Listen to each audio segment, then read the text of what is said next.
আজকে আমরা দেখবো কীভাবে নতুন ট্রেন্ডিং ছবি বানানো যায় বা ফটো তৈরি করা যায় সেটা নিয়ে। চলো প্রথমে আমাদের প্লে স্টোরে যেতে হবে। প্লে স্টোরে যাওয়ার পর আমাদের সার্চ করতে হবে গুগল জেমিনি। আমাদের সার্চ করতে দাঁড়ান, তারপর সার্চ করার পর এখানে এটা ডাউনলোড করতে হবে। আমরা ডাউনলোড করা আছে, তার জন্য আমি আর করলাম না। তারপর ডাউনলোড করতে হবে। ডাউনলোড করার পর আমাদের সেই অ্যাপসের ভিতরে যেতে হবে।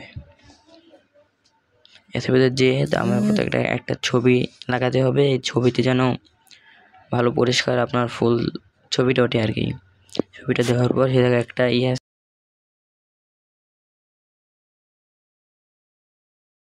তো এই যে একটা লেখা আছে, সেই লেখাটা দিতে হবে। দেখার পর 5-6 সেকেন্ড ওয়েট করতে হবে। একটু ওয়েট করার পরে কিন্তু আপনার সেই ছবিটা জেনারেট করে দেবে। এখানে হচ্ছে, দাঁড়ান একটু সেকেন্ড ওয়েট করতে হবে। ওয়েট করলে আমরা সেই ছবিটা তৈরি হবে। এই তো এবার চলে আসে ছবিটা, দেখে নেন।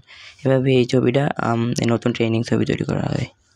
ভিডিওটা ভালো লাগলে একটা লাইক দেবেন, আর সাথে সাবস্ক্রাইব আর সুন্দর একটা কমেন্ট করে দেবেন। আর যে লেখাটা আমার কমেন্ট বক্সে পেয়ে যাবেন আপনারা।